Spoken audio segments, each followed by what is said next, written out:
बिस्मिल्लाहिर्रहमानिर्रहीम। अस्सलामु अलैकुम रहमतुल्लाहि वबरकातुहू। मोबाइल इंटरनेट ने बहुत से फ़ासलों को समेट दिया है, बहुत सी दूरियों को ख़त्म कर दिया है, बहुत सी परेशानियों को दूर कर दिया है और बहुत से मसाइल को मामलात को हल कर दिया है। इसके अनगनत फ़ायदे हैं, मैं उस तरफ नहीं जाता, लेकिन जहाँ इसके फ़ायदे हैं वहाँ हमारी नौजवान नस्ल को इसने तबाह कर दिया।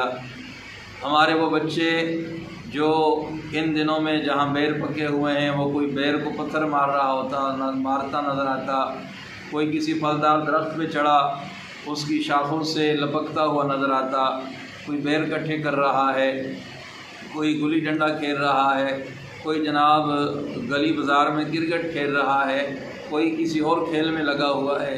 लेकिन इस वक्त ने हमारे बच्चों से हमारा बचपन छीन लिया। अब हमारा बच्चा किसी दरख्त पर चढ़ता हुआ नज़र नहीं आता, कहीं गली कूचे में खेलता हुआ नज़र नहीं आता, कहीं बेर इकट्ठे करता हुआ नज़र नहीं आता, बल्कि हमारा बच्चा अपना सारा वक्त मोबाइल और इंटरनेट पर गुजार देता है।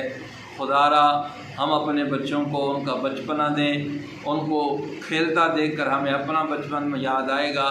और यही वजह है आज हम में से अक्सर वालिदैन शिकायत करते हैं कि बच्चा खाता नहीं है, बच्चा सही सोता नहीं है, उसकी नींद नहीं पूरी होती, उसकी आंखों के नीचे गड़े पड़ गए हैं, वो खाना सही तरह से नहीं खाता, चिड़चिड़ा सा हो गया है।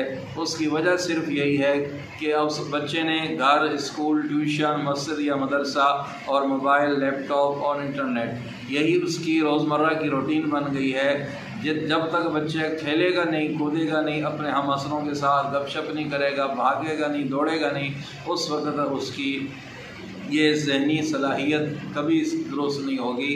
अपने बच्चों को उनका बचपन वापस दिलाएं, अपने बच्चों को इंटरनेट से, मोबाइल से दूर करें, ताकि हमारे बच्चे अपना बचपन सही अंदाज से गुजार सकें। अल्लाह हम सब को अमल की तौफीक अता फरमाए।